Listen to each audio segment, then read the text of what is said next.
Do you think your current thoughts are truly your own? Do you think your irritable temperament is due to a bad temper? Do you think your inexplicable anxiety is due to a lack of self-cultivation? Do you even think you constantly encounter setbacks in this world because of bad luck? We habitually blame ourselves for everything or attribute it to some vague concept of fate. But what if I told you that the urge to get angry you feel right now, or even that inexplicable sadness you feel late at night, isn't actually yours? What if I told you that your body doesn't just belong to you? It's actually a crowded bus, filled with your father, mother, grandparents, and even your great-grandparents whom you've never met. Although their physical bodies have turned to dust, the hunger, fear of war, and anger from being bullied by thugs that they experienced have all been compressed into code and etched into every nucleus of your cells. Does this sound like a ghost story? It's far more terrifying than a ghost story, because it's science, epigenetics. After hearing this, you might feel a sense of relief and understanding about the failures of your life over the past few decades, or you might fall into an even deeper panic about whether free will truly exists. Let me tell you about a real and cruel scientific experiment, a modern-day version of "the sins of the father are visited upon the son." Scientists took a group of mice that were living happily, eating and sleeping well, and then the scientists started doing something terrible. Every time a cherry blossom scent filled the air, the scientists would electrically shock the mice's paws. The shocks weren't fatal, but they were incredibly painful. Soon, these mice developed a conditioned reflex. Whenever they smelled cherry blossoms, even without the electric shock, they would tremble with fear, a deep-seated, visceral fear. This doesn't sound unusual, right? Classic Pavlovian conditioning? But the real story comes later. These traumatized mice later mated and had offspring. Note that these second-generation mice were isolated from birth in a completely safe and comfortable environment. They were never shocked, and they never witnessed their parents suffering. They were born into privilege, so to speak. But when the scientists released that familiar cherry blossom scent in front of these never-before-harmed mice, something eerie happened. These young mice immediately showed extreme fear and trembling, even trying to escape. Their brains clearly had no memory of cherry blossoms equaling electric shocks, but their bodies remembered. Even more frightening, the scientists continued to observe the third generation of mice, the grandchildren of those who had been shocked. The results were the same. Their fear response to the cherry blossom scent was 200% stronger than that of ordinary mice. Later, the scientists dissected the brains of these descendants and discovered a chilling fact. In the olfactory region of their brains, the nerve receptors specifically responsible for receiving the cherry blossom scent were several times more numerous than in ordinary mice. Their DNA sequence itself hadn't changed, but there was an extra chemical modification, methylation, on the gene switch for olfaction. What does this mean? It means that the trauma, although inflicted on the grandfather, the memory of that pain, that necessary vigilance for survival, bypassed the brain's cognitive processes and individual experience, directly modifying the gene switches in the sperm and eggs. The grandfather's fear became the grandson's instinct. This is epigenetics. This is karma explained by science. The Taoist scripture Taiping Jing says, "The descendants inherit the transgressions of their ancestors." Now, imagine yourself as one of those mice in the laboratory. Close your eyes and think about what has happened on this land over the past 100 years, to our generation or our parents' generation. We experienced extreme famine, the pain of stomach acid corroding the stomach lining. We experienced war, the terror of not knowing if a bomb would fall on our heads tomorrow. We experienced a decade of turmoil, the humiliation and oppression of not daring to trust even our closest relatives, always fearing being denounced. Do you think all of this is over? Do you think it's just a few lines in a history book? It's not over. These immense traumas, like that electric shock, even after the physical body is gone. The resulting stress response patterns are written into the methylation markers of your genes and passed on to you. That's why you always hoard things, even when your refrigerator is full. You can't resist buying discounted rice, flour, and oil, and you can't bear to throw them away even if they spoil. You think it's because you're greedy for bargains. But it's the memory of your ancestors starving to death that's stored in your memory, the fear of starvation. That's why you always have a pathological need to control your children. If your child comes home 10 minutes late, you imagine 1,000 possible accidents, your hands and feet turn cold with anxiety. You think you're neurotic.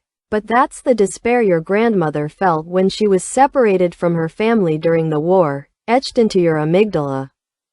That's why you always find it difficult to build deep trust in intimate relationships. If someone is slightly distant towards you, you feel like the sky is falling. Or you immediately lash out with harsh words. Is it a personality disorder? No, it's the emotional scars left by your parents during that special era, when they were betrayed and denounced by those they trusted. You see, you think you are yourself, but in reality, you are just a huge memory container. A biological computer pre-installed with countless defense programs. The decisions you make every day, you think are your free will, but most of the time, it's just your dead ancestors in your genes pressing the buttons for you. We live our whole lives only to discover that we are merely stand-ins. Doesn't that sound incredibly despairing? Doesn't it feel like fate, an inescapable curse? If you only consider this from a scientific perspective, you only see the coldness of science. But if you consider this scientific discovery alongside the ancient wisdom of Eastern Buddhism, you'll find that the Buddha had already revealed this secret 2,000 years ago. In Buddhism, there's a concept called alaya vijnana, storehouse consciousness, which contains the seeds of all phenomena. The good and bad karma you accumulate throughout your lives is like our methylation map. Every thought, every strong emotional fluctuation, is not just a chemical reaction in the present moment, it's being recorded on your genetic keyboard. Our ancestors often said, "A family that accumulates good deeds will have abundant blessings. A family that accumulates evil deeds will suffer lasting misfortune." If your family lineage is filled with violence, killing, and resentment, then these negative emotional energies will continuously reinforce certain gene expressions, making future generations more susceptible to mental illness, heart disease, or extreme personalities. This is the lasting misfortune. Conversely, if your ancestors were benevolent and peaceful, this stable biochemical environment will also be inherited, giving future generations stronger emotional regulation abilities. This is the abundant blessing.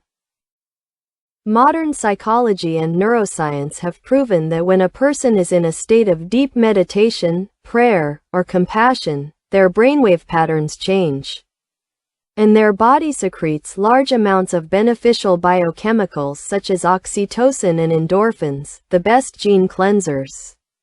Once you realize this, you'll understand that our lifelong spiritual practice isn't just for ourselves.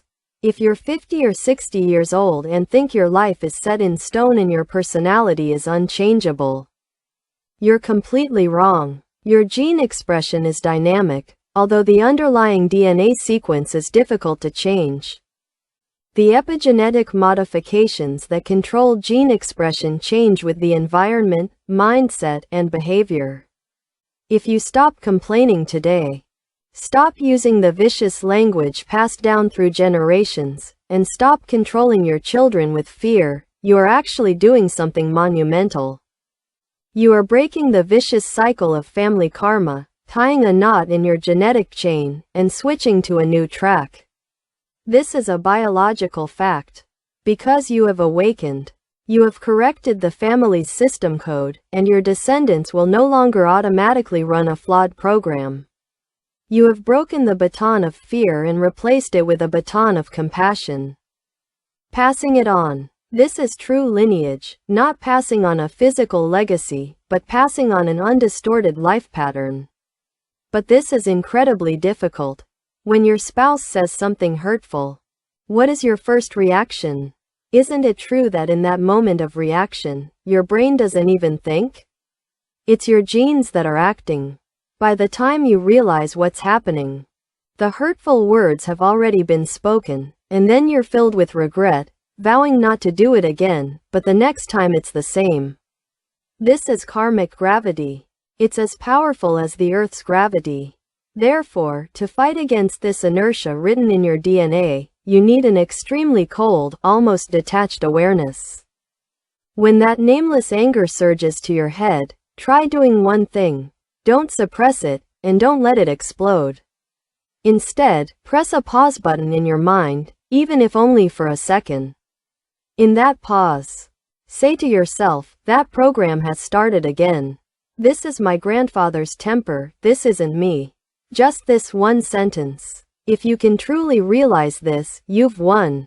Because in that instant, you've transformed from a machine executing a program into a programmer observing the program. This is what Buddhism calls awareness. The moment awareness arises, karma stops its cycle. You have no other choice but this path. Otherwise, you'll live your entire life as merely a vessel, a delivery person for family trauma. You take the garbage given to you by the previous generation, repackage it, perhaps even adding more, and throw it at your children. Then your children throw it at their children, and so on. This is why we see so many family tragedies, like copy and paste, playing out generation after generation. Divorced parents produce divorced children, violent parents produce violent children. And families with a history of suicide always have the shadow of suicide hanging over them. Do you want to be the one to end this cycle? If you succeed, congratulations. In that moment, you've not only conquered yourself, but you've erased a line of dark code from your genetic blueprint and written a line of golden light. This is true destiny change.